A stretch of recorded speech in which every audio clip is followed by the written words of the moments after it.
കാറൊക്കെ ഞാൻ ഷൂട്ട് ചെയ്തത് ഒരു 140, 150 കിലോമീറ്റർ സ്പീഡിൽ തന്നെയാണ് ഷൂട്ട് ചെയ്തത്. ഷാറൂഖ് ഖാൻ ഓടിക്കുന്ന ഒരു ഇതുണ്ട്. ഒരു ഷാറൂഖ് ഖാൻ ഒരു കാറിലിരുന്നിട്ട് പിന്നെ അത് ഓടിക്കുമ്പോൾ ഞാൻ എൻ്റെ പിൻ സീറ്റിൽ ക്യാമറ ആയിട്ടിരിക്കുന്നുണ്ട്. ഖാൻമാരിൽ അവർ രണ്ടുപേരും കുറേ പ്രൊഫഷണലാണ്. ശരിക്കും അവർ ഇപ്പോൾ അമീർ ഖാൻ എന്ത് പറഞ്ഞാലും ചെയ്യും. ഷാറൂഖ് ഖാൻ്റെ കാര്യം ഞാൻ പറഞ്ഞില്ലേ, അതുപോലെ തന്നെ അമീർ ഖാനും എന്ത് ഫിലിമിന് വേണ്ടി എന്ത് പറഞ്ഞാലും ചെയ്യും. തെയ്യത്തിൻ്റെ സീസൺ ആവുന്ന സമയത്ത് എല്ലാ ഈ പ്രദേശത്ത് മുഴുവൻ കളിയാട്ടം ഉണ്ടാവും. അതെ. അപ്പോൾ ഈ എല്ലാ സ്ഥലത്ത് പോയ ഒരുപാട് തെയ്യങ്ങളും, അപ്പോൾ ഈ തെയ്യത്തിൻ്റെ ഒരുപാട് മിത്ത്, ഒരുപാട് കഥകൾ, ഇതെന്ത് കഥകളാണ്. അപ്പോൾ ആ കഥകളെല്ലാം കേട്ടിട്ടാണ് നമ്മളെ ചെറുപ്പത്തിൽ വളരുന്നത്. ഫിലിം ഇൻസ്റ്റിറ്റ്യൂട്ടിൻ്റെ ഒരു അന്തരീക്ഷമുണ്ട്. അതാണ് ശരിക്കും എന്നെ ഇത് ചെയ്തത്. അത് അങ്ങനെ ഒരു അന്തരീക്ഷം നമ്മൾ കേരളത്തിൽ ഞാൻ എക്സ്പീരിയൻസ് ചെയ്തിട്ടില്ലായിരുന്നു. അത് ശരിക്കും ഒരു കൾച്ചർ ഷോക്ക് പോലെയായിരുന്നു ശരിക്കും. അത് in A positive way. Main stream സിനിമയുടെ അല്ലാത്ത രീതിയിൽ തന്നെയാണ് അന്ന് ചിന്തിച്ചുകൊണ്ടിരുന്നത്. ഇന്നും അത് തന്നെയാണ്. അതെ, അരവിന്ദൻ എൻ്റെ ഇന്നും എൻ്റെ ഏറ്റവും favourite Indian cinema film maker ഒരാളാണ്. അതെന്ന് വെച്ചാൽ അരവിന്ദനെ പോലെ ഒരു ഫിലിം മേക്കർ ഇന്ത്യയിലില്ല.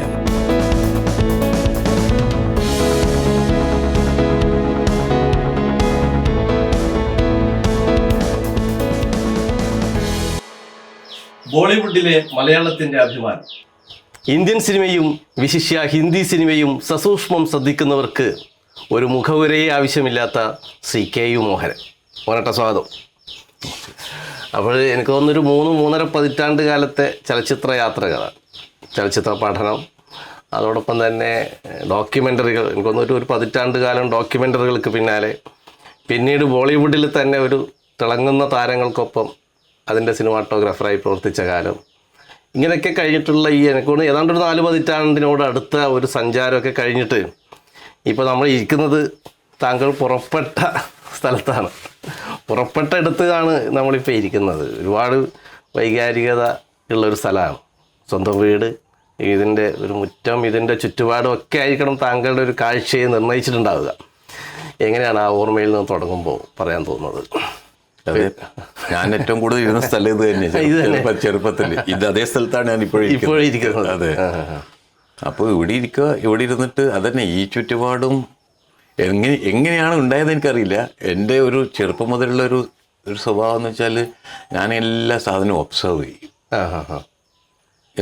എന്ത് കണ്ടാലും എനിക്ക് ഭയങ്കര ക്യൂരിയോസിറ്റി ആയിരുന്നു. ഒരു അസാധ്യ ക്യൂരിയോസിറ്റി ഉണ്ടായിരുന്നു എല്ലാ കാര്യത്തിനെ കുറിച്ച്. അത് ചെറുപ്പത്തിൽ ഇവിടെ ഇരുന്നിട്ടൊക്കെ ചെയ്യുമ്പോൾ ഇവിടേക്ക് ചില പ്രാണികളുണ്ട്, ചില അതിങ്ങനെ ഓരോന്ന് ചെയ്യുന്നത്, ഇങ്ങനെ ഓരോരോ സാധനങ്ങൾ നോക്കും സൂക്ഷ്മമായിട്ട്. എന്ന് വെച്ചാൽ അത് വെറുതെ ഇങ്ങനെ ഇരിക്കും. എനിക്ക് ഈ ഒരു ചെറുപ്പം മുതലേ ഉള്ള ഒരു സംഗതി, എനിക്ക് ബോർഡം എന്ന് പറഞ്ഞ സാധനം അറിയില്ലായിരിക്കും. ഞാനിപ്പോൾ ഒറ്റയ്ക്ക് ഇരിക്കുന്ന സമയത്ത് പല ആൾക്കാരും പറയുന്നില്ലേ ഈ പിന്നെ ബോറടിക്കുന്നതല്ലേ, ആ ഒരു ബോർഡം ഞാൻ അനുഭവിച്ചിട്ടേ ഇല്ല. എന്ന് വെച്ചാൽ ബോർഡമില്ല. ഞാനെന്തെങ്കിലും കാരണം നമ്മുടെ മനസ്സ് അല്ലെങ്കിൽ നമ്മുടെ മനസ്സിൽ ഒന്നും എംപ്റ്റി ആയിട്ടിരിക്കുന്ന ഒരു അവസ്ഥയില്ലേ, അതിനാണ് ബോർഡ് എന്ന് പറയുന്നത്. അപ്പോൾ മനസ്സ് എപ്പോഴും ഓക്യുപ്പൈഡാണ്. അപ്പോൾ നമുക്കോട് വെറുതെ ഇരിക്കാമല്ലോ, ഇരുന്നിട്ട് കുറേ നേരം ഇങ്ങനെ വെറുതെ അങ്ങനെ നോക്കിയിട്ട് അപ്പോൾ മനസ്സിങ്ങനെ വർക്ക് ചെയ്തുകൊണ്ടേയിരിക്കും. അതിനകത്ത് ഒരുപാട് കാര്യങ്ങൾ പ്രോസസ്സ് ചെയ്തുകൊണ്ടേയിരിക്കും. അപ്പോൾ അങ്ങനെ വിട്ട് കഴിഞ്ഞാൽ നമുക്ക് ബോർഡുമില്ല എപ്പോഴും. അല്ലെങ്കിൽ നമ്മളിപ്പോൾ ഒരു സ്ഥലത്താണ് ഇവിടെ നിന്നാലും വെറുതെ ഇരുന്നിട്ട് ആ ചെടി അല്ലെങ്കിൽ അല്ലെങ്കിൽ ആ മരം, അതിൽ നടക്കുന്ന ഏത് പ്രാണികൾ ഇതൊക്കെ ഇല്ലേ, ആ രീതിയിലുള്ളൊരു ക്യൂരിയോസിറ്റി പിന്നെ ചെറുപ്പം മുതലേ ഈ എൻവയൺമെന്റ് ഉള്ളതറിയില്ല. ഇപ്പോൾ തന്നെ ഈ വീടിന്റെ ഒരു അവസ്ഥയുടെ ഒരു ഭംഗി നമ്മൾ കാണുന്നുണ്ട്. അപ്പൊ പിന്നെ ഒരു 3-3.5 പതിറ്റാണ്ട് മുമ്പ് എന്തുമാത്രം പച്ചപ്പും പ്രകൃതിയായി ഭയങ്കര ബ്യൂട്ടിഫുൾ ആയിട്ടൊരു കോമ്പൗണ്ട് ആയിരുന്നു ഇത്. പിന്നെ ഒരുപാട് ആൾക്കാരും, അത് കൂടാതെ ഒരുപാട് പലതരം സാധനങ്ങൾ, നമ്മുടെ പ്രകൃതിയിൽ തന്നെ കാണുന്ന ഒരുപാട് കാര്യങ്ങളില്ലേ. അപ്പോൾ ആ ഒരു ക്യൂരിയോസിറ്റി പതുക്കെ പോയിട്ട് പിന്നെ എല്ലാ കാര്യങ്ങളും ഒബ്സർവ് ചെയ്യുന്ന ഒരു ഇതില്ലേ, ഒരു സ്വഭാവമായി മാറി തന്നെയായി. അപ്പോൾ അത് തന്നെയായിരിക്കും പിന്നെ എന്നെ പിന്നെ ഉണ്ടാക്കിയെടുത്തത് ശരിക്കും. പിന്നെ നമുക്ക് ഈ വടക്കേ മലബാറുകാർക്ക് ഒരു കാഴ്ചയുടെ ഒരു ഉത്സവമാണ്, പ്രത്യേകിച്ച് കളിയാട്ടം, തെയ്യം, ഉത്സവം, പൂരക്കളി എന്നൊക്കെ പറഞ്ഞിട്ടുള്ള. തീർച്ചയായും താങ്കളുടെ ഒരു ബാല്യകാലത്ത് ഇതൊക്കെ ഒരു അതിൻ്റെ ഒരു ഒറിജിനൽ സൗന്ദര്യത്തോടെ നിൽക്കുന്ന കാലമായിരിക്കും. ഇപ്പോൾ ആണെങ്കിൽ ഇലക്ട്രിക് ലൈറ്റുകളുടെയും ഒക്കെ ഒരു കാലമാണ്. ഒരുപാട് അതിൻ്റെ മോഡിഫിക്കേഷനൊക്കെ നടന്ന കാലമാണ്. അപ്പോൾ അതുകൂടി താങ്കളെ കാഴ്ചയുടെ നിർണ്ണയിച്ചിട്ടില്ലേ? ഉണ്ടാവും തീർച്ചയായിട്ടും. നമ്മൾ ഒരുപാട് കഥകളില്ലേ. ഇപ്പം തെയ്യം, നമ്മുടെ ചെറുപ്പത്തിൽ മുതൽ തന്നെ നമ്മുടെ എല്ലാ ഭാഗത്തുകൂടിയും ഇവിടെ ഒരു തെയ്യം വരും. ഇവിടെ നമ്മുടെ അടുത്ത് തന്നെ ഈ ഒരു അഷ്ടമിച്ചാൽ ഭഗവതി ക്ഷേത്രം എന്ന് പറഞ്ഞിട്ടുണ്ട് ഒരു തെയ്യം. അവിടുത്തെ കുറേ തെയ്യങ്ങൾ ഇവിടെ ഈ തൊട്ടടുത്ത വീട്ടിൽ വരും, നല്ല വലിയ മുടിയുള്ള തെയ്യങ്ങൾ.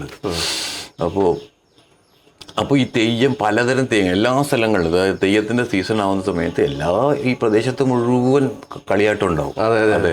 അപ്പോൾ ഈ എല്ലാ സ്ഥലത്ത് പോയ ഒരുപാട് തെയ്യങ്ങളും, അപ്പോൾ ഈ തെയ്യത്തിൻ്റെ ഒരുപാട് മിത്ത്, ഒരുപാട് കഥകൾ, ഇതെന്ത് കഥകളെന്ന്. അപ്പോൾ ആ കഥകളെല്ലാം കേട്ടിട്ടാണ് നമ്മളെ ചെറുപ്പത്തിൽ വളരുന്നത് ശരിക്കും. അപ്പോൾ കുറച്ച് പ്രായമാവുന്ന സമയത്ത് ഈ കഥകളെക്കുറിച്ച് കുറേ കൂടി ക്യൂരിയോസിറ്റി വന്നു.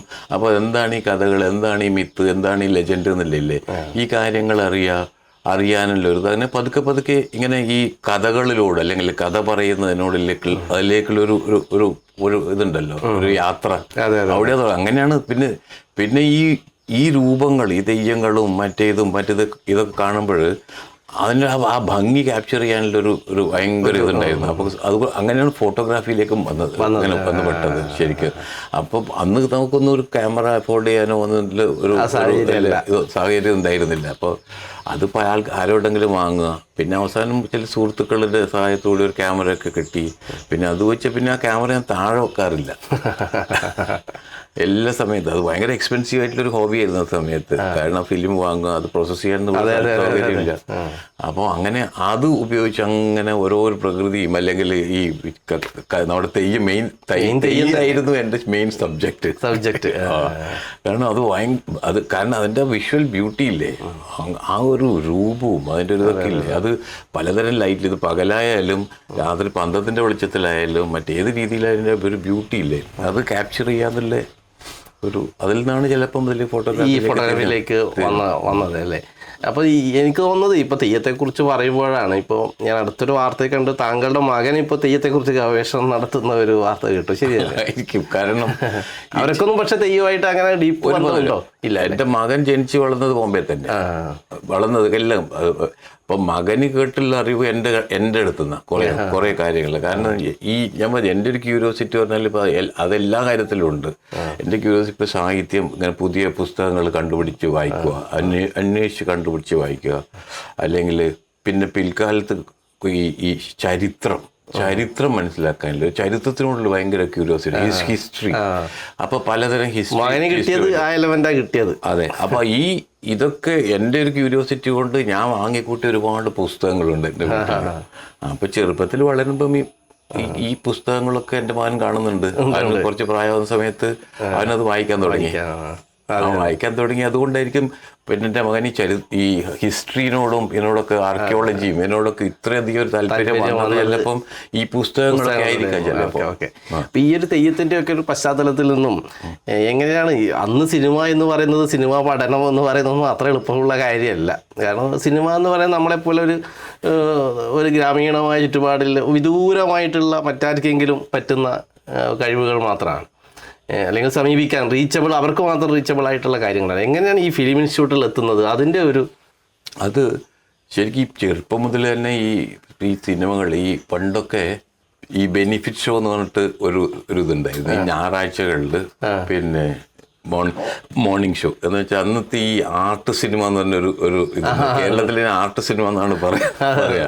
അപ്പോൾ അത് കാരണം അത് കമേഴ്ഷ്യൽ അല്ലാത്തത് എന്ന് വെച്ചാൽ പാട്ടും സ്റ്റണ്ടും ഒന്നുമില്ലാത്ത ചില സിനിമകൾ, അത് പല സിനിമകളും കുറച്ച് ദുരൂഹമാണെന്ന് തോന്നുകയും ചെയ്തു നമുക്ക് കാണുന്ന സമയത്ത്. അപ്പം അങ്ങനെയുള്ള സിനിമകൾ വരാറുണ്ട്. അപ്പം അത് വെറുതെ കാണാൻ വേണ്ടി അതിന് പോകും, ഈ ബെനിഫിറ്റ് ഷോ കാണാൻ വേണ്ടിയിട്ട്. അത് പോയി ഞായറാഴ്ച ഏതെങ്കിലും രാവിലത്തെ ഷോ ഒക്കെ ആയിരിക്കും. അപ്പോൾ അത് പോയി, അപ്പോൾ അത് ഒന്നും മനസ്സിലാവാറില്ല ശരിക്കും ആ സമയത്ത്. ഇത് എന്തൊക്കെയോ തന്നെ ശോഭ ഇല്ലാണ്ടാവുക ടോക്കീസിൽ.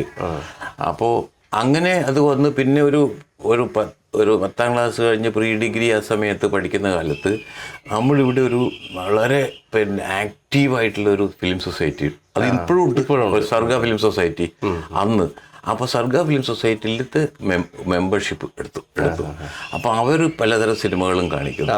ആ സർഗ സൊസൈറ്റിയിൽ എല്ലാ മാസവും അറ്റ്ലീസ്റ്റ് ഒരു സിനിമയെങ്കിലും ഉണ്ടാവും. അത് നല്ല ഇൻട്രസ്റ്റിംഗ് ആയിട്ടുള്ള സിനിമ, നമ്മൾ കാണാത്ത നമ്മുടെ ഈ മലയാളത്തിലത്തെ അന്നത്തെ പിന്നെ സീറ് സത്യൻ അല്ലെങ്കിൽ പിന്നെ അങ്ങനെയുള്ള ഇതില്ല, കമേഴ്ഷ്യൽ സിനിമ അല്ലാത്ത മറ്റൊരു സിനിമ അവിടെ കാണാനുള്ള അവസരം ഉണ്ടായി. അപ്പോൾ അത് ഭയങ്കര ഇൻട്രസ്റ്റിംഗ് ആയിരുന്നു ആ കാണുമ്പോൾ. ആദ്യമൊക്കെ കണ്ടപ്പോൾ ഞാൻ കണ്ട ഈ വൃത്തിഘട്ടക്കിൻ്റെ സിനിമയൊക്കെ ആദ്യം കണ്ട സിനിമയൊക്കെ ഉണ്ട് ഈ മേഘത്തൊക്കെ അത് കണ്ടപ്പോൾ എന്തൊരു ബ്യൂട്ടിഫുൾ ആണ് ഈ സിനിമ. ഭാഷ അറിയില്ലെങ്കിലും അതിന്റെ സബ് ടൈറ്റിൽ വായിച്ചിട്ട് നമുക്ക് അതിന്റെ ഒരുവിധം മനസ്സിലാവും കാര്യങ്ങളൊക്കെ. പക്ഷെ അങ്ങനെയുള്ള സിനിമയോട് ഭയങ്കര ഇൻട്രസ്റ്റ് വരാൻ തുടങ്ങി. അപ്പം അങ്ങനെ പിന്നെ പ്രീ ഡിഗ്രി കഴിഞ്ഞ് പിന്നെ ഡിഗ്രി അതൊക്കെ കഴിഞ്ഞ് വരുമ്പം ധാരാളം സിനിമകൾ, വിദേശത്തുള്ള സിനിമകൾ, നമ്മൾ ഒരിക്കലും കാണാൻ പറ്റാത്ത സിനിമകൾ, ഇപ്പോൾ ജർമ്മനിയിൽ നിന്ന് വരുന്ന സിനിമകൾ, അല്ലെങ്കിൽ ഫ്രഞ്ച് സിനിമകൾ, ഗോദാദിനെ പോലുള്ള ഫിലിമേക്കർ, അല്ലെങ്കിൽ ഇറ്റാലിയൻ ഫിലിമേക്കർ, ഫെല്ലിനെ പോലുള്ള സിനിമകൾ, പോലുള്ള ഡയറക്ടേഴ്സിൻ്റെ സിനിമ, ഇതൊക്കെ കണ്ട് അതിനോടൊരു ഭയങ്കര ആഭിമുഖ്യം വരാം. ഇതിനോട് ഭയങ്കര ഇൻട്രസ്റ്റിംഗ് ആണ് ഈ സിനിമ. ഐ തിങ്ക് ഇതുപോലുള്ള സാധനങ്ങൾ ജോലി ചെയ്യാൻ പറ്റണം, ഇങ്ങനെയുള്ള സിനിമകളിൽ വർക്ക് ചെയ്യാൻ പറ്റണം എന്നുള്ളൊരു തോന്നൽ വന്നു. പക്ഷെ അന്ന് അറിയായിരുന്നു ഫിലിം ഇൻസ്റ്റിറ്റ്യൂട്ട് ഉണ്ട്. പക്ഷെ ഫിലിം ഇൻസ്റ്റിറ്റ്യൂട്ട് പോകാനോ അതിൽ അഡ്മിഷൻ കിട്ടാനോ അല്ലെങ്കിൽ അത് പഠിച്ചു വരാനോ ഉള്ളൊരു പഠിക്കാനുള്ളൊരു സാഹചര്യം ഉണ്ടായിരുന്നു ശരിക്കും. അപ്പോൾ അങ്ങനെയുള്ള സമയത്ത് ഡിഗ്രി കഴിഞ്ഞ് എന്ത് ചെയ്യണം എന്നുള്ളത്. കാരണം സാധാരണ എല്ലാവരും ഡിഗ്രി കഴിഞ്ഞ എല്ലാ ആൾക്കാരും എൻ്റെ സുഹൃത്തുക്കളൊക്കെ ചെയ്ത് എന്തെങ്കിലും ബാങ്കിലോ അല്ലെങ്കിൽ ഏതെങ്കിലും പബ്ലിക് സർവീസ് കമ്മീഷൻ, PSC ഒരു ജോലി വേഗം സംഘടിപ്പിക്കുക, എന്നാൽ സെറ്റിൽ ആവുക എന്നുള്ളതാണ്. പക്ഷെ അതൊന്നും ചെയ്യാനുള്ള ഒരു താല്പര്യം ഉണ്ടായിരുന്നു. കാരണം അതല്ല എനിക്ക് ചെയ്യേണ്ടത് ആർട്ടുമായിട്ട് റിലേറ്റ് ചെയ്ത് എന്തെങ്കിലും ആയിരിക്കണം. സിനിമ എന്നത് ഉണ്ടായിരുന്നു. കാരണം സിനിമ ഫിലിം ഇൻസ്റ്റിറ്റ്യൂട്ടിൽ നിന്ന് എത്തിപ്പെടാൻ പറ്റാത്തൊരു ഇതായിരുന്നു, ഒരു മേഖലയായിരുന്നു, ഒരു തോന്നലുണ്ടായിരുന്നു. കാരണം നമ്മൾ നോർത്ത് മലബാറിലല്ലോ സിനിമ മുഴുവൻ സൗത്ത് കേരളയിലും അല്ലെങ്കിൽ ചെന്നൈയിലൊക്കെ ഏറ്റവും കേന്ദ്രീകരിച്ച് നിൽക്കുന്ന ആ കാലത്ത്. അപ്പോൾ എൻ്റെ ഫിലിം പിന്നെ സൊസൈറ്റിയിൽ തന്നെ ചില സുഹൃത്തുക്കൾ എന്നെ ഒരുപാട് എൻകറേജ് ചെയ്തു, ട്രൈ ചെയ്ത് പോയി പൂനെയിലേക്ക് ട്രൈ ചെയ്ത് നോക്കുന്നില്ല. അങ്ങനെയാണ് ഞാൻ ആദ്യം തിരുവനന്തപുരം അപ്ലൈ ചെയ്തു. അന്ന് നമ്മൾ കത്തയക്കണം പൂനെയിലേക്ക് അപ്ലിക്കേഷൻ ഫോമിന്. ആ ഫോം അയച്ചു വരുത്തിയിട്ട് ഫോം ഫില്ല് ചെയ്തിട്ട് അതുപോലെ രജിസ്റ്റർ പോസ്റ്റ് ചെയ്യണം അവർക്ക് അക്നോളജ്മെൻറ്റോടുകൂടി. അപ്പോൾ അത് കൊടുത്ത് അപ്പോൾ അങ്ങനെ എനിക്ക് എക്സാമിന് പോയാൽ തിരുവനന്തപുരമാണ് ഒരു സെൻറ്ററേ ഉള്ളൂ കേരളത്തിൽ, അത് തിരുവനന്തപുരം. അപ്പോൾ ഇവിടുന്ന് തിരുവനന്തപുരം പോകണം. അതെ. അങ്ങനെ തിരുവനന്തപുരം പോയി അങ്ങനെ കൊടുത്തു എക്സാമിനേഷൻ. അതിൽ ഞാൻ പാസ്സായിട്ട് എന്നെ ഇൻ്റർവ്യൂവിന് വിളിച്ചു പൂനെയിൽ. അപ്പോൾ പൂനെയിൽ ഇൻ്റർവ്യൂവിന് വിളിച്ചിട്ട് പൂനെയിൽ പോയി. അപ്പോൾ അന്ന് എൻ്റെ കയ്യിൽ എന്നെ പ്രൂവ് ചെയ്യാൻ വേണ്ടി എൻ്റെ കയ്യിലൊന്നുമില്ല. അവർ ഇൻ്റർവ്യൂവിൽ ചോദിക്കുന്നത് എന്തുകൊണ്ടാണ് പിന്നെ why you want to be a cinematographer, what interest you. അപ്പോൾ അതിന് പറയാനേ പറ്റുള്ളൂ, നമ്മൾ വലിയ കാണിക്കാനൊന്നുമില്ല. അപ്പോൾ എന്നിട്ട് അവരെന്നെ റിജക്റ്റ് ചെയ്തു, കിട്ടിയില്ല എനിക്ക്. അപ്പോൾ വാശിയായി, എന്ത് തന്നെ എടുത്തേ അടങ്ങുന്നില്ലല്ലേ, അത് കയറിയിട്ടേ വിടും. അപ്പോൾ രണ്ടാമത് വന്ന് വീണ്ടും നെക്സ്റ്റ് ഇയർ വീണ്ടും അപ്ലൈ ചെയ്തു, വീണ്ടും ഇൻ്റർവ്യൂവിന് അപ്പോഴേക്കും എൻ്റെ കയ്യിൽ ഒരുപാട് ഇതുണ്ടായിരുന്നു. ഞാൻ പ്രിപ്പയർഡ് ആയിട്ട് പോയത്. എൻ്റെ കയ്യിൽ ഒരുപാട് ഫോട്ടോഗ്രാഫ്സ് ഉണ്ട്, മറ്റു കാര്യങ്ങളുടെ കുറച്ചുകൂടി പറയാനും കാര്യങ്ങളുണ്ടായിരുന്നു. അപ്പോൾ ഇൻ്റർവ്യൂവിൽ പോയി, അപ്പോൾ സെലക്ഷനായി കിട്ടി. പിന്നെ ഒരു സ്ട്രഗിൾ ആയിരുന്നു. എന്ന് വെച്ചാൽ നമുക്ക് കൂടുന്ന ഇങ്ങനെ സാമ്പത്തികമായിട്ടുള്ളൊരു സപ്പോർട്ടൊന്നും ഉണ്ടായിരുന്നു നമ്മളെ വീട്ടിൽ. പിന്നെ ആരെങ്കിലും തരാനായിട്ടൊന്നും ഉണ്ടായിരുന്നില്ല സാമ്പത്തികമായിട്ട്. പിന്നെ അവിടുന്ന് പിന്നെ സ്കോളർഷിപ്പ് സംഘടിപ്പിക്കണം. ഒരു സ്റ്റേറ്റ് സ്കോളർഷിപ്പ് ഉണ്ട്, ഒരു സെൻട്രൽ സ്കോളർഷിപ്പ് ഉണ്ട്. അപ്പോൾ അതിൽ ഏതെങ്കിലും ഒന്നേ കിട്ടൂ. അപ്പോൾ അത് ഏതെങ്കിലും ഒന്ന് എങ്ങനെയായാലും ഉണ്ടാക്കി. അപ്പോൾ അതിൽ നമ്മൾ ക്ലാസ്സിൽ ഫസ്റ്റ് ഇതിൽ വരണം നമ്മുടെ ഇതിൽ. അപ്പോൾ അതൊക്കെ എങ്ങനെയായിട്ട് വരും അതിനകത്ത് വന്ന് കാരണം സ്കോളർഷിപ്പിന് വേണ്ടി മാത്രം ശരിക്കും. അപ്പോൾ അങ്ങനെയാണ് ഫിലിം ഇൻസ്റ്റിറ്റ്യൂട്ടിൽ എത്തിപ്പെട്ടത്. അന്ന് എനിക്ക് തോന്നുന്നത് ഇൻസ്റ്റിറ്റ്യൂട്ടിലെ ഒരുപാട് മഹാരഥന്മാരുടെയൊക്കെ കാലമാണോ? എങ്ങനെയാണ് ഈ പഠിപ്പിക്കാനും ആ ഒരു ഇടപെടലൊക്കെ ഇൻസ്റ്റിറ്റ്യൂട്ടിലെ ആളുകളൊക്കെ അധ്യാപകരൊക്കെ ഓർമ്മയുണ്ടോ? അധ്യാപകരൊക്കെ നല്ല നമ്മുടെ ഞാൻ സിനിമാറ്റോഗ്രാഫിയാണല്ലോ, മോഷൻ പിക്ചർ ഫോട്ടോഗ്രാഫി എന്നാ പറയാതെ. അപ്പോൾ അതിൽ ഞങ്ങൾക്ക് വളരെ സിൻസിയർ ആയിട്ടുള്ള പ്രൊഫസർ ഉണ്ടായിരുന്നു, മലയാളിയാണ്, KPR നായർ എന്ന് പറഞ്ഞാൽ നമ്മുടെ ഗുരുനാഥന്. അന്ന് സിനിമാറ്റോഗ്രാഫി ഡിപ്പാർട്ട്മെൻറ്റിൻ്റെ ഹെഡ് ആയിരുന്നു അന്ന്. പിന്നെ അതുകൂടാതെ ധാരാളം മറ്റ് ടീച്ചേഴ്സും ഉണ്ടായിരുന്നു, ധാരാളം വർക്കിംഗ് സിനിമാറ്റോഗ്രാഫേഴ്സ് ഉണ്ടല്ലോ, പുറത്ത് ജോലി ചെയ്തുകൊണ്ടിരിക്കുന്ന വളരെ ഫേമസ് ആയിട്ടുള്ള ആൾക്കാരൊക്കെ വരും ക്ലാസ് എടുക്കാൻ വേണ്ടിയിട്ട്. ക്ലാസ് എടുക്കാൻ വരും, വർക്ക്ഷോപ്പ് വരും. പിന്നെ അതിനേക്കാളും കൂടുതൽ എന്താ വെച്ചാൽ ഫിലിം ഇൻസ്റ്റിറ്റ്യൂട്ടിൻ്റെ ഒരു അന്തരീക്ഷമുണ്ട്. അതാണ് ശരിക്കും എന്നെ ഇത് ചെയ്തത്. അങ്ങനെ ഒരു അന്തരീക്ഷം നമ്മൾ കേരളത്തിൽ ഞാൻ എക്സ്പീരിയൻസ് ചെയ്തിട്ടില്ല അതിന് മുമ്പ്. അത് ശരിക്കും ഒരു കൾച്ചർ ഷോക്ക് പോലെയായിരുന്നു ശരിക്കും. അത് ഇൻ എ പോസിറ്റീവ് വേ. അപ്പോൾ അവിടെയുള്ള എല്ലാ ദിവസവും 2 സിനിമകൾ കാണാം. അത് ഞങ്ങളുടെ ഒരു മെയിൻ തിയേറ്റർ ഉണ്ട്, അവിടെ 2 സ്ക്രീനിങ് ഉണ്ടാവും, വൈകുന്നേരം രാത്രി. അപ്പോൾ ഈ കാണുന്നതൊക്കെ വേൾഡ് സിനിമകളാണ്. വലിയ സ്ക്രീനിൽ എല്ലാ ദിവസവും 2 സിനിമകൾ കാണുക. പിന്നെ വളരെ വലിയ ലൈബ്രറി ഉണ്ട്. പിന്നെ നമ്മുടെ കയ്യിൽ ക്യാമറയുണ്ട്. ആ ക്യാമറ നമ്മൾ ഫോട്ടോസ് എടുത്തു കഴിഞ്ഞാൽ അത് പ്രോസസ്സ് ചെയ്യാനുള്ളൊരു നമുക്ക് തന്നെ പോയി പ്രോസസ്സ് ചെയ്യാം, പ്രിൻറ്റ് ചെയ്യാം. അങ്ങനെയുള്ള ഒരു ഫ്രീ ആയിട്ടുള്ളൊരു ഇതുണ്ടല്ലോ, ഒരു അന്തരീക്ഷം. അതാണ് ശരിക്കും എന്നെ മോൾഡ് ചെയ്ത് രൂപപ്പെടുത്തിയെടുത്തത്. അവിടുന്ന് ഇപ്പോൾ മോനേട്ടൻ പറഞ്ഞു ഈ സർഗ ഫിലിം സൊസൈറ്റി ഒക്കെ നൽകിയ അത്തരം ഒരു ഫിലിം സ്കൂളിൽ നിന്നാണ് നേരിട്ട് ഈ ഫിലിം ഇൻസ്റ്റിറ്റ്യൂട്ടിലേക്ക് പോകുന്നത്.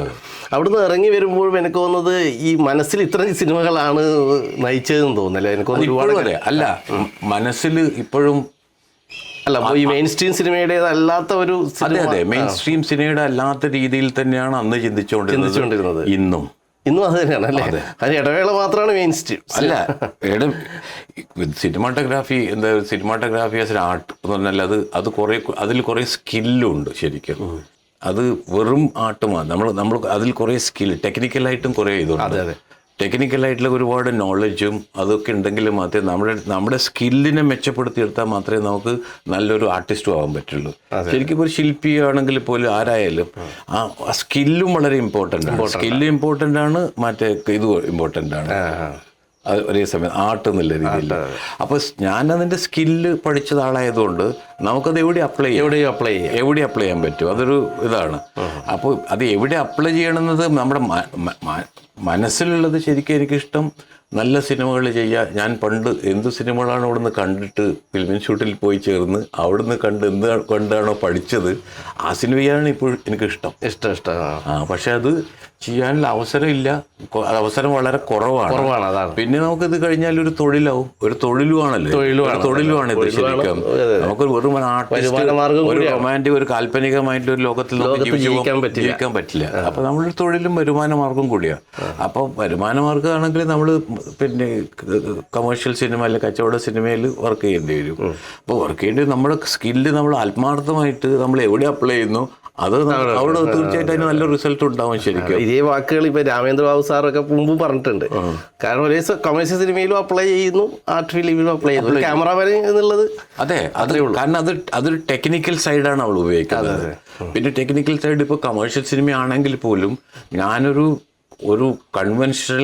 കമേഴ്ഷ്യൽ സിനിമയുടെ ചില പിന്നെ സങ്കല്പങ്ങളില്ലേ, അതിനെ ബ്രേക്ക് ചെയ്തിട്ടാണ് ഞാൻ ഒരിക്കലും കൺവെൻഷനായിട്ട് മുമ്പ് ചെയ്ത ഇതാണ് കമേഴ്ഷ്യൽ സിനിമയുടെ പിന്നെ ഗിവൺ നോം ഇതാണ്, അല്ലെങ്കിൽ ഇതാണ് അതിൻ്റെ അടിസ്ഥാനമായിട്ട് ഇങ്ങനെയാണ് ചെയ്യേണ്ടതെന്ന് ഒരു എഴുതപ്പെടാത്ത ഒരു നിയമങ്ങളുണ്ട്. പക്ഷെ ആ നിയമത്തിന് ഞാൻ ബ്രേക്ക് ചെയ്യും. ഞാൻ എൻ്റെ ഒരു എസ്തെറ്റിക്സ് അതിനകത്തേക്ക് അപ്ലൈ ചെയ്യും. അപ്പോൾ അങ്ങനെയാണ് ഞാൻ ചെയ്ത് എല്ലാ കമേഴ്ഷ്യലും ഞാൻ അങ്ങനെയാണ് ചെയ്തിട്ടുള്ളത്. ഒരു സ്ട്രഗിളിങ് പീരീഡ് ഉണ്ടായിരുന്നു എന്ന് ഇപ്പോൾ താങ്കളുടെ മകൾ തന്നെ ഒരു ഇൻ്റർവ്യൂവിൽ പറഞ്ഞു. അച്ഛന് ഒരു സ്ട്രഗിളിങ് പീരീഡ് ഉണ്ടായിരുന്നു എന്നൊരു ഇൻ്റർവ്യൂവിൽ പറയുന്നത് കേട്ടിട്ടുണ്ട്.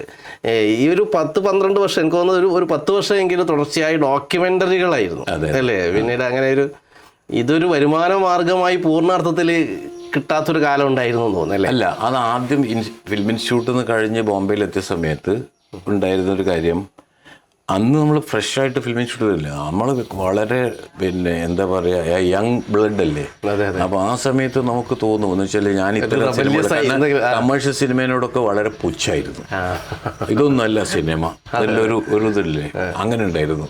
അപ്പോൾ ആ സമയത്ത് ഞാൻ തീരുമാനിച്ചു, കാരണം ഞാൻ ഫിലിം ഇൻസ്റ്റിറ്റ്യൂട്ടിൽ പോയതിന് ശേഷം അവിടെ പഠിച്ചുകൊണ്ടിരിക്കുന്ന സമയത്താണ് ഈ ഡോക്യുമെൻ്ററി എന്ന് പറഞ്ഞൊരു ഇതുണ്ടല്ലോ, അത് ഞാൻ ഡിസ്കവർ ചെയ്തത്. പക്ഷേ നമ്മൾ കണ്ട് ഡോക്യുമെൻ്ററി ഫിലിം ഡിവിഷനിലെ ന്യൂസ് റീൽ സിനിമയ്ക്ക് മുമ്പ് കാണിക്കുന്ന ന്യൂസ് റീൽ, അതാണ് നമ്മുടെ വിചാരം ഇതാണ് ഡോക്യുമെൻ്ററി എന്ന്.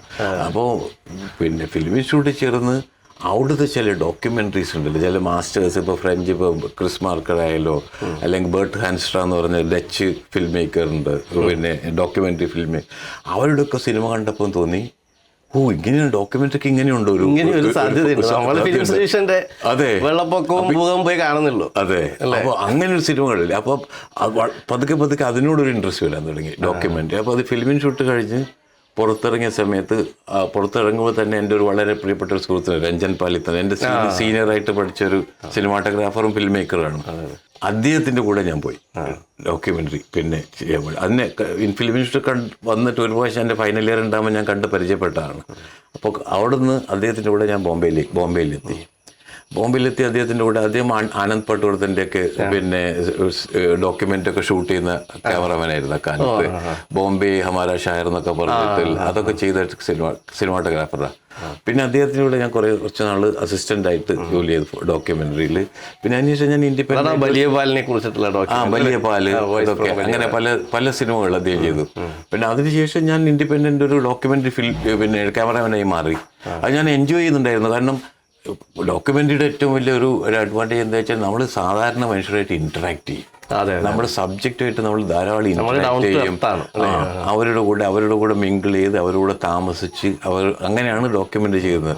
അങ്ങനെ ഇന്ത്യയിൽ പല നമ്മൾ ഒരിക്കലും ആലോചിക്കാൻ പോലും പറ്റാത്ത സ്ഥലങ്ങളിലൊക്കെ യാത്ര ചെയ്തിട്ടുണ്ട്. അങ്ങനെ പഴയ ഒരുപാട് ട്രൈബൽ വില്ലേജുകളിൽ ഇപ്പോൾ കാട്ടിന് മധ്യപ്രദേശിലോ അല്ലെങ്കിൽ ബീഹാറിലോ അങ്ങനെ ഒഡീഷയിലോ അങ്ങനെ പല സ്ഥലങ്ങളിലായിട്ട് ഇങ്ങനെ പോയി അവരുടെ കൂടെ താമസിച്ച് അവിടെ നിന്ന് അങ്ങനെ ഒരുപാട് ഡോക്യുമെൻ്ററി ചെയ്തിട്ടുണ്ട്. പിന്നെ ഇത് ഇപ്പോൾ ബോംബെയിൽ തന്നെ നമ്മൾ ഒരിക്കലും പോകാത്ത സ്ഥലങ്ങളിൽ ഏതൊരു ഡോക്യുമെൻ്ററി ഉണ്ട്. ഞാനൊരു മാസം ബോംബെയിലത്തെ റെഡ് ലൈറ്റ് ഏരിയയിൽ ഡിസ്ട്രിക്റ്റിൽ ഇപ്പോൾ അവിടുത്തെ 2 സ്ഥലങ്ങളുണ്ട്. പിന്നെ കാമാത്തിപുര എന്ന് പറഞ്ഞൊരു സ്ഥലമുണ്ട്, അതുപോലെ ഫോക്ക്ലാൻഡ് റോഡ് എന്ന് പറഞ്ഞൊരു, അത് രണ്ടും sex workers red light district. അപ്പോൾ ആ സ്ഥലത്ത് പോയിട്ട് അവരുടെ മേലെ ഞാൻ ഒരു ഡോക്യുമെൻ്ററി ഷൂട്ട് ചെയ്തിട്ടുണ്ടായിരുന്നു. ഒരു മാസം ഞാൻ അവിടെ നിന്ന് അതിൻ്റെ ഡയറക്ടർ ഒരു ഫിൻലാൻഡിലുള്ളൊരു ഫിന്നിഷ് ഡയറക്ടറാണ്, ജോൺ വെബ്സ്റ്റർ എന്ന് പറഞ്ഞിട്ടുള്ളത്. പക്ഷെ അങ്ങനെയുള്ള അപ്പോൾ അവരുടെ കൂടെ നിന്ന് അത്രയും ദിവസം ഈ ആൾക്കാർ നമ്മുടെ ഒരുപാട് നമ്മുടെ ഒരു വേൾഡിനെ കുറിച്ചുള്ള ഒരു അറിവില്ലേ. ശരിക്കും പറഞ്ഞാൽ എത്ര തരത്തിലുള്ള ആൾക്കാർ ലോകത്തിനില്ല. അവരെ ആ വേൾഡിനെ കുറിച്ചുള്ള നല്ലൊരു ഇത് കിട്ടും നമുക്ക്, ഇൻസൈറ്റ് എങ്ങനെയാണുള്ളത് എന്നത്. അപ്പോൾ അത് ഡോക്യുമെൻ്ററി ഒരുപാട് ഹെൽപ്പ് ചെയ്തിട്ടുണ്ട് എൻ്റെ ജീവിതത്തിൽ. എന്നെ മോൾഡ് ചെയ്യുന്നതിലും അതുപോലെ എൻ്റെ ക്രാഫ്റ്റിനെ മോൾഡ് ചെയ്യുന്നതിലും, എൻ്റെ സിനിമാറ്റോഗ്രാഫർ എന്നുള്ള രീതിയിൽ എൻ്റെ ക്രാഫ്റ്റിനെ മോൾഡ് ചെയ്യാൻ വേണ്ടിയിട്ട് ഡോക്യുമെൻ്ററി ഒരുപാട് ഹെൽപ്പ് ചെയ്യും. അതെ, ഒരു ക്രാഫ്റ്റ്മാൻ എന്ന രീതിയിൽ രൂപപ്പെടുത്തിയത് ഡോക്യുമെൻ്ററിയാണ് അല്ലേ? ഡോക്യുമെൻ്ററി ഒരുപാട് ഹെൽപ്പ് ചെയ്തു ഒരുപാട്. പക്ഷേ അവിടെയും ഒരു ഡോക്യുമെൻ്ററിയൊക്കെ ഒന്ന് അങ്ങനെ ഒരു വരുമാന മാർഗ്ഗമാവോ? എങ്ങനെയാണ്? ഇല്ല, വരുമാന മാർഗ്ഗമല്ല. അന്ന് അക്കാലത്ത് നമ്മൾ വരുമാന മാർഗ്ഗം എന്നില്ല, നമുക്ക് ബേസിക് ജീവിച്ച് പോയാൽ മതി. പിന്നെ ഈ ഉള്ളിലുള്ള ഈ ഇതും കൂടി ഉള്ളിലുണ്ട്. നമുക്ക് നമ്മുടെ ഒരു ഐഡിയോളജി ഉണ്ടല്ലോ. നമ്മൾ ഒരിക്കലും ഈ കമേഴ്ഷ്യൽ ആയിട്ടുള്ള സാധനം ചെയ്യില്ല, ഇത് ചെയ്യില്ല, എനിക്ക് ഇങ്ങനെയുള്ള സാധനം റിയൽ ആയിട്ടതാണ് ചെയ്യണം എന്നുള്ളൊരു യുവത്വത്തിന്റെ ഒരു അതൊക്കെ ഉണ്ടായിരുന്നു ആ കാലത്ത്. അപ്പൊ അങ്ങനെയാണ് ചെയ്ത് ഇതൊക്കെ ചെയ്ത് ഒന്ന്. പിന്നെ ആ സമയത്ത് തന്നെ ഞാൻ വളരെ ഏർലി ഞാൻ കല്യാണം കഴിച്ചിട്ടുണ്ടായിരുന്നു. ഫിലിമിന് ഷൂട്ടിൽ കഴിഞ്ഞ ഉടനെ തന്നെ കല്യാണം കഴിച്ചിട്ടുണ്ട്. അത് കഴിഞ്ഞ് കുട്ടി എൻ്റെ മോളായി, പിന്നെ ഒരു 4-5 വർഷം കഴിയുമ്പോൾ എൻ്റെ മകനുമായി. അതൊക്കെ അവരിങ്ങനെ അവർ വളർന്നുകൊണ്ടിരിക്കുക. അപ്പോൾ ശരിക്കും എനിക്ക് സേവിങ് ഇല്ല, വീടില്ല, അങ്ങനെയുള്ള ഒരു അവസ്ഥയൊക്കെ. ആ സമയത്താണ് നമ്മൾ കുറച്ചുകൂടി കുറച്ചുകൂടി റിയലൈസ് ചെയ്യുന്നത് എന്ന് വെച്ചാൽ സാമ്പത്തികമായിട്ടുള്ള ഭദ്രത വേണം എന്നുള്ളതല്ലേ. ആ സമയത്ത് അപ്പോഴാണ് ഞാൻ കമേഴ്ഷ്യൽ ഇതിലേക്ക് ജമ്പ് ചെയ്തത്. അങ്ങനെ പിന്നെ പരസ്യചിത്രങ്ങളിലേക്ക് പോയി. അങ്ങനെ പരസ്യചിത്രങ്ങൾ ചെയ്യാൻ തുടങ്ങി. അങ്ങനെ പരസ്യചിത്രങ്ങൾ കുറേ ചെയ്തു. പിന്നെ പരസ്യ ഇതിലെ ഒരു സിനിമാറ്റോഗ്രാഫർ എന്ന നിലയിൽ ഇതിൽ ഞാൻ ഏറ്റവും ടോപ്പിലായിരുന്നു കുറേ കാലം. ഇന്ത്യയിൽ തന്നെ ഏറ്റവും ടോപ്പിലുള്ള ഒരു ക്യാമറമാനായിരുന്നു. അപ്പോൾ അത് ചെയ്തു. അപ്പോൾ അങ്ങനെയുള്ള പല പരസ്യചിത്രങ്ങളും കണ്ടതിന് ശേഷമാണ് എന്നെ മെയിൻ സ്ട്രീം സിനിമ ചെയ്യാൻ വേണ്ടിയിട്ട് ഫറാനക്തർ വിളിച്ചിട്ടുണ്ടായിരുന്നത്, ഡോൺ ചെയ്യാൻ വേണ്ടി. അപ്പോൾ ഡോൺ ഞാൻ ചെയ്തതും അത് പക്ഷേ ഒരു മെയിൻ സ്ട്രീമിലേക്ക് വരുന്നതിനൊരു മാസ എൻട്രിയാണ്. അതായത് ഒരു വലിയ പടത്തിലേക്കാണ് അങ്ങ് വരുന്നത്. ഈ പരസ്യത്തിൽ നിന്നും ഈ ഡോക്യുമെന്ററിയിൽ നിന്നൊക്കെ കളിച്ചിട്ട് ഒടുവിൽ ഒരു വലിയ പടത്തിലേക്ക് തുറന്നു കിട്ടുമ്പോൾ ഒരു അമ്പരപ്പൊന്നും ഉണ്ടായിരുന്നില്ല? എങ്ങനെ? ഇല്ല, അമ്പരപ്പൊന്നും ഉണ്ടായിരുന്നില്ല. പ്രത്യേകിച്ച് ഷാരൂഖ് ഖാൻ അങ്ങനെയൊക്കെ ആയിട്ടുള്ള ഒരു താരം അങ്ങനെയൊന്നും ഉണ്ടായിരുന്നു. ഞാനൊന്ന് ട്രൈ ചെയ്യാമെന്നുള്ള രീതിയില്ല. അതുകൊണ്ടാണ് ഡോൺ ചെയ്യുന്ന സമയത്തും ഞാൻ അന്ന് വരെ ആരും ചെയ്യാതിരുന്ന രീതിയിലൊരു ഒരു ഒരു രീതിയിലാണ് ഞാൻ കമേഴ്സ് സിനിമയെ കണ്ടതും അതിന് അല്ല എൻ്റെ അപ്ലൈ ചെയ്തത്. അതാണ് വർക്കും ചെയ്തത് ഇതിനകത്ത്. കാരണം അങ്ങനെ ആ ലുക്കിൽ ആരും അന്ന് ഇന്ത്യയിൽ ചെയ്തിട്ടുണ്ടായിരുന്നില്ല. ഞാൻ അതിനൊരു പ്രത്യേക ഒരു വിഷ്വൽ ലാംഗ്വേജ് ഇല്ലേ, അതിലുണ്ടാക്കാൻ നോക്കിയിട്ടുണ്ട്, ചെയ്തിട്ടുണ്ട് തന്നെ. കാരണം അന്നത്തെ കാലത്ത് അത് ഉണ്ടാക്കിയതും ഈ എൻ്റെ ഒരു ധൈര്യമായിരുന്നു ശരിക്കും. കാരണം ഇത് കഴിഞ്ഞിട്ട് പണി കിട്ടിയില്ലെങ്കിൽ എനിക്ക് പ്രശ്നമില്ല എന്നുള്ളൊരു തോന്നലുണ്ടായിരുന്നു. കാരണം എനിക്ക് ഞാൻ വേറെ പണി ചെയ്ത് കൊള്ളുന്നില്ല. കമേഴ്ഷ്യൽ സിനിമയിൽ അങ്ങനെ ചെയ്യണം നിർബന്ധമൊന്നുമില്ല. അപ്പോഴും ഈ കമേഴ്ഷ്യൽ സിനിമയാണെന്ന് മനസ്സിലാതല്ല അല്ലേ? അപ്പോഴും കമേഴ്ഷ്യൽ നിർബന്ധമൊന്നും ഉണ്ടായിരുന്നില്ല. ഇല്ല. ഇത് ഞാൻ എപ്പോഴും വർക്ക് ചെയ്യുമ്പോൾ ഞാൻ ഒരിക്കലും ഇൻസെക്യൂർ ആണെന്ന് തോന്നുന്ന രീതിയിൽ വർക്ക് ചെയ്തിട്ടില്ല. ഞാൻ ഇൻസെക്യൂർ ആയത് അതുകൊണ്ട് ഇതിങ്ങനെ സേഫായിട്ട് കളിക്കണം, അല്ലെങ്കിൽ സേഫായിട്ട് ചെയ്തില്ലെങ്കിൽ പിന്നെ പ്രശ്നം വരുന്നൊക്കെ അതൊന്നുമില്ല. ഞാൻ വാട്ട് എവർ ഐ ഫീൽ, എനിക്ക് തോന്നുന്നതില്ലേ ആ സിനിമയ്ക്ക് വേണ്ട ഒരു സ്റ്റൈല് തോന്നുന്നത്, അത് കൺവെൻഷൻ അല്ലെങ്കിൽ എനിക്ക് പ്രശ്നമില്ല, ഞാനത് ചെയ്യും. ഇപ്പൊ ഡോൺ ഇപ്പോഴും കാണുമ്പോഴും നമുക്ക് ആ ആകാശത്തു നിന്നുള്ള സ്റ്റണ്ടൊക്കെ ഉണ്ട്. അതായത് വിമാനത്തിൽ നിന്ന് ഷാരൂഖ് ഖാൻ ആയാലും പിന്നീട് പാരച്യൂട്ടൊന്നും സ്റ്റണ്ട് ഇപ്പോഴും നമ്മളെ ത്രില്ലടിപ്പിക്കുന്ന രംഗങ്ങളാണ്. പാരച്യൂട്ടൊന്നും സ്റ്റണ്ട്, അവസാനം പാരച്യൂട്ട് പോയിട്ട് രണ്ട് കുട്ടികളുടെ അല്ലേ കളിക്കുന്നതിന്റെ ഇടയിലേക്ക് പാരച്യൂട്ടിൽ ഷാരൂഖ് ഖാൻ ഇറങ്ങി വരികയാണ്. പിന്നെ അതിലത്തെ ഒരു കാർ ചേസ് രംഗങ്ങളാണ്, അത് അമ്പരപ്പിക്കുക. എനിക്കൊന്ന് ഹിന്ദി സിനിമയിൽ തന്നെ ഏറ്റവും കൂടുതൽ കാർ ചേസ് ഉള്ളത്. അതെ, അല്ല അതിന് മുമ്പ് അങ്ങനെ ചെയ്തിട്ടില്ല. ആ കാർ ചേസ് ഒക്കെ ചെയ്തത് അതേ സ്പീഡ് തന്നെയാണ്. അതിലൊന്നും ക്യാമറ ട്രിക്കൊന്നുമില്ല, വേറെ വളരെ കുറച്ച് ഇല്ല. അന്നൊക്കെ ആ കാറൊക്കെ ഞാൻ ഷൂട്ട് ചെയ്തത് ഒരു 140-150 കിലോമീറ്റർ സ്പീഡിൽ തന്നെയാണ് ഷൂട്ട് ചെയ്തത്. ഞാൻ ആ കാറിന്റെ എഡ്ജിലൊക്കെ ക്യാമറ പിടിച്ചിട്ടില്ലേ, അതേ സ്പീഡിലാണ് ചെയ്തത്. ശരിക്കും ത്രില്ലിങ് ആ ഷൂട്ട് ചെയ്യുന്ന സമയത്ത് തന്നെ കാറിന്റെ അതേ സ്പീഡിൽ തന്നെ നമ്മളിങ്ങനെ ഒരു ഒറ്റത്ത് പിടിച്ച് നോക്കും, പേടിയും വരും, തീർച്ചയായിട്ടും പേടി വരും. പക്ഷെ ആ ക്യാമറയിൽ നോക്കുന്ന സമയത്ത് നമ്മൾ ഒരു പേടിയും നമ്മൾ അറിയില്ല എന്നേ ഉള്ളൂ. അത് പിന്നെയാണ് ആലോചിക്കുമ്പോഴാണ് അറിയാം അത് കുറച്ച് കടന്ന ജീവൻ പണയം വെച്ചുള്ള കളിയാണ്. അതെ, അതങ്ങനെ അതിപ്പോ ആ സിനിമ ചെയ്യുമ്പോ ഷാറൂഖ് ഖാനും അങ്ങനെ തന്നെയാ, എന്തും ചെയ്യും. ഷാരൂഖ് ഖാൻ തന്നെയായിരുന്നു അത് ഓടിക്കുന്നത്. ഷാറൂഖ് ഖാൻ ഓടിക്കുന്ന ഒരു ഇതുണ്ട്. ഷാറൂഖ് ഖാൻ ഒരു കാറിലിരുന്നിട്ട് പിന്നെ അത് ഓടിക്കുമ്പോൾ ഞാൻ എൻ്റെ പിൻ സീറ്റിൽ ക്യാമറ ആയിട്ടിരിക്കുന്നുണ്ട്. അത് ഇതേ പോയിട്ട് ഈ കാർ എടുത്തിട്ട് വലിയ ബാരലില്ലേ, ഡ്രമ്മിനിട്ടിച്ച് ഇത് കൊണ്ടുപോയി ഇങ്ങനെ പോയി പല സ്ഥലത്തും ഇടിച്ച് പോയി ഒരു റോഡ് റോളറിന് പോയിട്ട് അടിക്കുന്നുണ്ട്. അത് സ്വന്തം ഷാറൂഖ് ഖാൻ ചെയ്തത്. കാരണം ഷാറൂഖ് ഖാൻ അത് ഓടിച്ചതിൻ്റെ കാരണം ഇതില് ഈ മിറർ ഉണ്ടല്ലോ, ആ മിററിൽ ഷാറൂഖ് ഖാൻ്റെ ഫേസ് കാണാം, കണ്ണ് കാണാം. അപ്പൊ അത് ഞാൻ തന്നെ ചെയ്യാം എന്നിട്ട് പോയി ആ സ്റ്റണ്ടൊക്കെ ഷാറൂഖ് ഖാൻ തന്നെയാണ്. അതിൽ ഒരു ഒറിജിനാലിറ്റി ആണ്. ഷാറൂഖ് ഖാൻ അങ്ങനെയാണ് ശരിക്കും. അയാള് പിന്നെ സിനിമക്ക് വേണ്ടി ഒന്നും ചെയ്യും. അതിങ്ങനെ ഷാരൂഖ് ഖാന്റെയും പ്രിയപ്പെട്ട ക്യാമറാമാൻ ആയിരുന്നു മോഹനാട്ടൻ എന്ന് കേട്ടിട്ടുണ്ട്. ഷാരൂഖ് ഖാനെ പറഞ്ഞിട്ടുണ്ട്, എനിക്ക് 2 മോഹന്മാരെ അറിയൂ കേരളത്തില്, ഒന്ന് മോഹൻലാലും ഒന്ന് KU മോഹനും അല്ലേ. ഒരു ഇന്റർവ്യൂ ഞാനും കേട്ടിട്ടുണ്ട് ഇംഗ്ലീഷ്. അദ്ദേഹത്തിന്റെ വലിയ മനസ്സ് വലിയ മനസ്സ് അല്ല, എനിക്കും ഇഷ്ടമാണ് ഷാറൂഖ് ഖാൻ. ഞങ്ങൾക്ക് അന്യോന്യം പരസ്പരം ഭയങ്കര ഇഷ്ടവും ബഹുമാനവും ഉണ്ട് ശരിക്കും. പിന്നീട് ഷാരൂഖ് ഖാൻ എന്ന നടനെ ഇപ്പൊ എനിക്കൊന്ന് റൈസ് എന്ന് പറയുന്ന സിനിമയിലും ഷാരൂഖ് ഖാന്റെ ഒരു അസാധ്യമായ പെർഫോമൻസ് ഉപയോഗിച്ചിട്ടുണ്ട്. അതിലത്തെ ഒരു വിഷ്വൽസ് എനിക്കിപ്പോൾ ഓർമ്മയുള്ളത് ഇവർ മദ്യക്കുപ്പികൾ ഇങ്ങനെ കോടിക്കണക്കിന് മദ്യക്കുപ്പികൾ നിരത്തി വെച്ചതിന്റെ മുകളിലൂടെ ആ റോഡ് റോളർ അല്ലേ, അത് മുകളൊന്നുമില്ല ഷോർട്സ് കൊണ്ട്. അതെ, അതൊക്കെ നമ്മൾ പെട്ടെന്ന് മോഹനാട്ടൻ്റെ ഒരു സ്കില്ല് പറയുമ്പോൾ നമ്മൾ മനസ്സിലേക്ക് വരുന്ന കുറേ വിഷ്വൽസ് ആണ് അതൊക്കെ. ഷാരൂഖ് ഖാൻ എന്ന നടനെ എനിക്കൊന്ന് 2-3 സിനിമകൾ ഷാരൂഖ് ഖാൻ എന്ന നടനെ ഉപയോഗിച്ചിട്ടുണ്ട്. അതെ. ഷാരൂഖ് ഖാൻ എന്ന് പറഞ്ഞാൽ ഞാൻ വർക്ക് ചെയ്തതിൽ ഏറ്റവും പ്രൊഫഷണൽ ആയിട്ടുള്ള ആക്ടറാണ്. അതുപോലെ തന്നെ സിനിമയിൽ വർക്ക് ചെയ്യുന്ന എല്ലാ ഡിപ്പാർട്ട്മെൻറ്റിനെയും ഒരേപോലെ റെസ്പെക്റ്റ് ചെയ്യുന്നൊരു മനുഷ്യനാണ്. മറ്റ് പല നടന്മാർക്കും ഇല്ലാത്തൊരു ക്വാളിറ്റി അതാണ് ശരിക്കും. പിന്നെ നമ്മൾ ഉദ്ദേശിക്കുന്ന രീതിയിൽ എങ്ങനെയാണത് ഉണ്ടാക്കി പെർഫെക്റ്റാക്കി എടുക്കേണ്ടത്, അതിന് പരിപൂർണമായിട്ടുള്ള പിന്തുണ നൽകുന്ന ഒരു ആക്ടറാണ്. ഇത് ശരിയായില്ല വന്നാൽ അത് ശരിയാകുന്നത് വരെ എത്ര തവണ വേണം ചെയ്യാനും ഷാരൂഖ് തയ്യാറാണ്. അങ്ങനെ ഡെഡിക്കേറ്റഡ് ആയിട്ടുള്ള ഉണ്ട് നടന്മാർ. പക്ഷെ അങ്ങനെ ഡെഡിക്കേറ്റഡ് ഷാറൂഖിനെ പോലെ ആളെ ഞാൻ കണ്ടിട്ടില്ല, അത്ര ഡെഡിക്കേറ്റഡ് ആയിട്ടില്ല. എന്ത് ചെയ്താലും ഒരു പ്രാവശ്യം പോലും അതായത് ഇറിറ്റേഷനോ അല്ലെങ്കിൽ ഒരു മുഷിപ്പോ ഒന്നും കാണിക്കില്ല. വളരെ അപൂർവമായിട്ട് മാത്രമേ വരുള്ളൂ, വളരെ അപൂർവമായിട്ട്.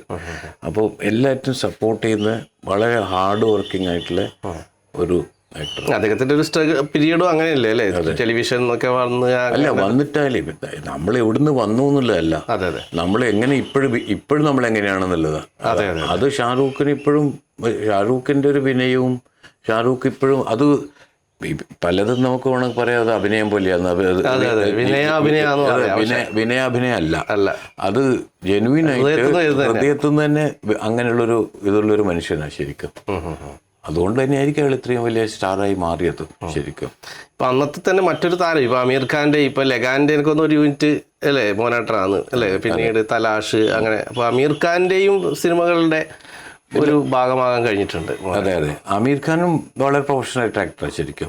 അവർ രണ്ടുപേരും, ഈ ഖാൻമാരിൽ അവർ രണ്ടുപേരും കുറേ പ്രൊഫഷണല്ല ശരിക്കും. അവർ ഇപ്പോൾ അമീർ ഖാൻ എന്ത് പറഞ്ഞാലും ചെയ്യും. ഷാറൂഖ് ഖാൻ്റെ കാര്യം ഞാൻ പറഞ്ഞില്ലേ, അതുപോലെ തന്നെ അമീർ ഖാനും എന്ത് ഫിലിമിന് വേണ്ടി എന്ത് പറഞ്ഞാലും ചെയ്യും.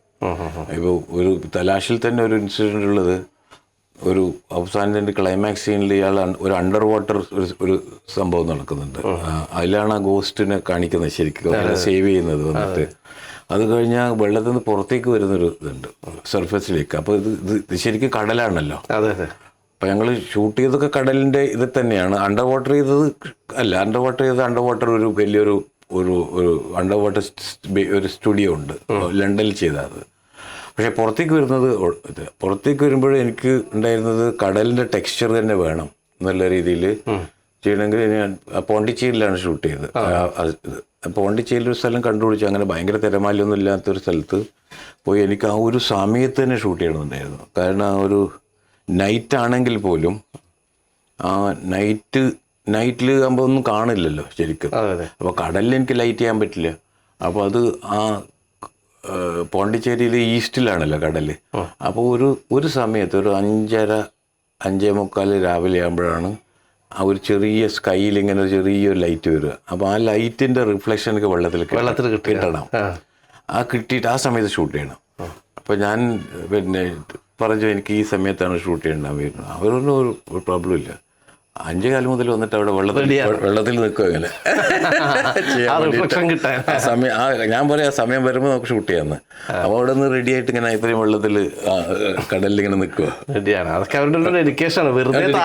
അല്ല, വെറുതെ താരമാവുന്നല്ല. എന്നുവെച്ചാൽ ശരിക്കും ഡെഡിക്കേഷനോടുകൂടി ആത്മാർത്ഥതയോടുകൂടി വർക്ക് ചെയ്ത ആൾക്കാർ താരങ്ങളാവുള്ളൂ ശരിക്കും പറഞ്ഞാൽ. അല്ലാതെ ഒന്നൊക്കെ ക്രിയേറ്റിവിറ്റിയും കഴിവും വേണം, ഈ ഒരു അധ്വാനവും ഉണ്ടെങ്കിലേ സംഭവിക്കും. അതെന്ന് വെച്ചാൽ വേറൊരു കാര്യം എന്ന് വെച്ചാൽ ഈ സിനിമ എന്ന് പറഞ്ഞാൽ വെറും താരത്തിൻ്റെത് മാത്രമല്ല, ബാക്കി ആൾക്കാരും അതിൻ്റെ കൂടെയാണെന്നുള്ളൊരു തോന്നലുണ്ട്. ആ തോന്നലാണ് ഏറ്റവും ഗ്രേറ്റ് ആയിട്ടുള്ളത്. അത് ഷാറൂഖിനെയും അമീർ ഖാനും രണ്ടാൾക്കുണ്ട്. എന്ന് വെച്ചാൽ അവരുടെ വർക്ക് മാത്രമല്ല, ബാക്കിയുള്ള ആൾക്കാരുടെ നന്നാവണം അതിനകത്ത്, എല്ലാം നന്നാവണം എന്നൊരു തോന്നലില്ലേ, ആ ഒരു നല്ല തോന്നൽ അവർക്ക് രണ്ടുപേരും. ഇപ്പൊ ഡോൺ എടുക്കുമ്പോൾ ആദ്യത്തെ ഡോൺ മോനാട്ടം കണ്ടിട്ടുണ്ടാവും ചിലപ്പോൾ അമിതാഭ് ബച്ചൻ്റെ. പിന്നീട് അമിതാഭ് ബച്ചനുമായി ബന്ധം സ്ഥാപിക്കാനും അമിതാഭ് ബച്ചൻ്റെ സിനിമകൾ ചെയ്യാനും പറ്റിയിട്ടുണ്ട്. എങ്ങനെയാണ് അമിതാഭ് ബച്ചനെ ആദ്യമായിട്ട് ഞാൻ അമിതാഭ് ബച്ചൻ്റെ കൂടെ വർക്ക് ചെയ്തത് ഡോണിന് ശേഷമാണ്. ആ ഡോണിന് ശേഷം ഞാൻ ഇവിടെ ഏതോ UP ടൂറിസത്തിൻ്റെ ഇതിനു വേണ്ടി ബനാറസിൽ പോയതാണ്, കാശിയിൽ.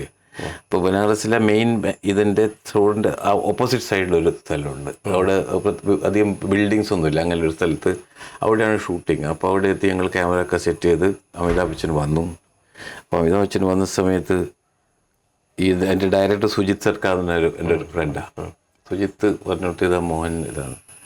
അപ്പോൾ വന്നിട്ട് എന്നെ കെട്ടിപ്പിടിക്കുകയൊക്കെ ചെയ്തു. ഹൗ ബ്യൂട്ടിഫുള്ളി യു ഷോട്ട് എന്നൊക്കെ പറഞ്ഞത് ഏറ്റവും വലിയ കോംപ്ലിമെൻ്റ് ആയിരിക്കും. അത് അപ്പോൾ എന്നോട് പറഞ്ഞു, ഞാൻ ഫറാനോട് ചോദിക്കായിരുന്നു എവിടുന്ന് കിട്ടിയാളേന്ന്.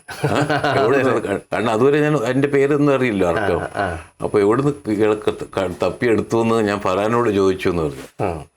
അതാണ് എനിക്ക് കിട്ടിയ ഏറ്റവും വലിയൊരു കോംപ്ലിമെൻ്റ്. പിന്നെ അതിനുശേഷം ഞാൻ അമിതാഭ് ബച്ചൻ്റെ ഒരുപാട് പരസ്യചിത്രങ്ങൾ ചെയ്തു. അത് ചെയ്തിട്ടുണ്ട്. ഒരു ഫിലിം ചെയ്തിട്ടുണ്ട്. പക്ഷെ അത് റിലീസായില്ല, പുറത്തിറങ്ങിയില്ല. മുഴുവൻ ചെയ്തത് കംപ്ലീറ്റ് ചെയ്തൊരു ഫിലിമാണ്. അതൊരു ലീഗൽ ഇതിൽ പിന്നെ കുടുങ്ങിയിട്ട് അത് റിലീസായില്ല. 2008 ചെയ്തതാണ്. മലയാളത്തിലേക്ക് ഇപ്പൊ മോനാട്ടൻ്റെ എനിക്കൊന്ന് ആദ്യത്തെ പടം എനിക്കൊന്ന് ശയനമാണ് അല്ലേ, അന്നത്തെ MP സുകുമാരൻ നായരുടെ ശയനം. ആ ഒരു പടത്ത് പിന്നീട് മണിക്കൗളിന്റെ അല്ല, മണിക്കോളിനാണ് എൻ്റെ ആദ്യത്തെ പടം. അതിലാണ് എൻ്റെ തുടക്കം. അതാണ് പ്രത്യേകിച്ച് എനിക്ക് പറയാനുള്ളത്. ശരിക്കും ആ തുടക്കമാണ് ഞാൻ ഏറ്റവും അഭിമാനിക്കുന്ന ഒരു തുടക്കം. അതാണ്. അദ്ദേഹം അന്ന് ഈ സമാന്തര സിനിമ എന്നൊക്കെ പറയുന്ന സമാന്തര സിനിമയിലാണ്. പക്ഷെ മണിക്കോള് ചെയ്തിരുന്നത് സമാന്തര സിനിമയിൽ തന്നെ വേറെ തന്നെ ഒരു ഫിലിമേ. അത് അങ്ങനെ ആ സിനിമയെ ഇഷ്ടപ്പെടുന്നവരും വളരെ കുറവേ ഉള്ളൂ. അതിനേക്കാളേറെ മണിക്കോൾ എന്നുള്ളൊരു മനുഷ്യനും മണിക്കോൾ എന്നൊരു ടീച്ചറും. അതാണ് എനിക്ക് എൻ്റെ മണിക്കോളിൽ നിന്നാണ് ഞാൻ ഒരുപാട് കാര്യങ്ങൾ പഠിച്ചെടുത്തത്. കാരണം മണിക്കോളിൻ്റെ ഒരു ഗുരുനാഥനാണ് ശരിക്കും പറഞ്ഞാൽ. മണിക്കോളിനെ പോലെ അത്രയും ഇൻസ്പയർ ചെയ്യുന്നൊരു ടീച്ചറോ ഞാൻ കണ്ടിട്ടില്ല ശരിക്കും. നമ്മളിങ്ങനെ നമുക്ക് പറഞ്ഞു തരല്ലേ, നമ്മളിങ്ങനെ ചിന്തിപ്പിക്കും. ഇപ്പം സിനിമ ചെയ്യുമ്പോൾ തന്നെ എല്ലാ ആൾക്കാരും ഇൻവോൾവ് ആണ് സിനിമയിൽ. എങ്ങനെയാണ് ചെയ്യേണ്ടത്, എങ്ങനെ. അപ്പോൾ നമ്മൾ മുഴുവൻ അതിനകത്ത് ഇങ്ങനെ പരിപൂർണമായിട്ട് നമ്മൾ അതിനകത്തേക്ക് കൊണ്ടുപോകും. എന്നിട്ട് നമ്മളെ മുഴുവൻ ഇങ്ങനെ ഒരു ഇൻസ്പിറേഷൻ ഉണ്ടാക്കും. അങ്ങനെയുള്ള ഒരു വ്യക്തിയായിരുന്നു മണിക്കോൾ. അപ്പോൾ ആ സിനിമ എന്നെ ഒരുപാട് സിനിമാട്ടോഗ്രാഫർ, ഫൈൻ സിനിമാട്ടോഗ്രാഫർ എന്നുള്ള രീതിയിൽ എന്നെ ഒരുപാട് മോൾഡ് ചെയ്തൊരു സിനിമയാണ്. ആ ബന്ധം, മണിക്കോളായിട്ടുള്ള ബന്ധം എന്നെ ഒരുപാട് മോൾഡ് ചെയ്തിട്ടുണ്ട്. അപ്പോൾ എനിക്ക് തോന്നുന്നത് മലയാളത്തിലേക്ക് ഇപ്പോൾ അടൂരും അരവിന്ദനും ഒക്കെ ആയിരുന്നു അന്നത്തെ ഒരു പ്രധാന സമാന്തര സിനിമ, അല്ലെങ്കിൽ ഈ മലയാള സിനിമയുടെ തന്നെ ഒരു മുഖങ്ങൾ എന്ന് പറയുന്നത്. അതിൻ്റെ ഒരു പ്രചോദനത്തിലാണോ ഈ ശയനം ചെയ്തത് ഈ എം.വി. അല്ല, മലയാളത്തിലത്തെ സിനിമകൾ ഇപ്പോൾ അരവിന്ദൻ ആയാലും അടൂർ സാറിൻ്റെതായാലും പിന്നെ അവർ വളരെ ഗ്രേറ്റ് ആയിട്ടുള്ള ഒരുപാട് കാര്യങ്ങൾ ചെയ്തിട്ടുണ്ട്. പ്രത്യേകിച്ച് അരവിന്ദൻ എൻ്റെ ഏറ്റവും ഇന്നും എൻ്റെ ഏറ്റവും ഫേവറേറ്റ് ഇന്ത്യൻ ഫിലിം മേക്കർ ഒരാളാണ്. അതെന്ന് വെച്ചാൽ അരവിന്ദനെ പോലെ ഒരു ഫിലിം മേക്കർ ഇന്ത്യയിൽ ഉണ്ടായിരുന്നില്ല. കാരണം അങ്ങനെ പ്രത്യേകിച്ച് സിനിമ പഠിച്ചിട്ടോ അങ്ങനെ സിനിമയിലൊരു ഫോർമൽ എഡ്യൂക്കേഷനൊന്നും അരവിന്ദൻ ഇല്ലായിരുന്നില്ല. പക്ഷെ ജീനിയസ് ആയിരുന്നു.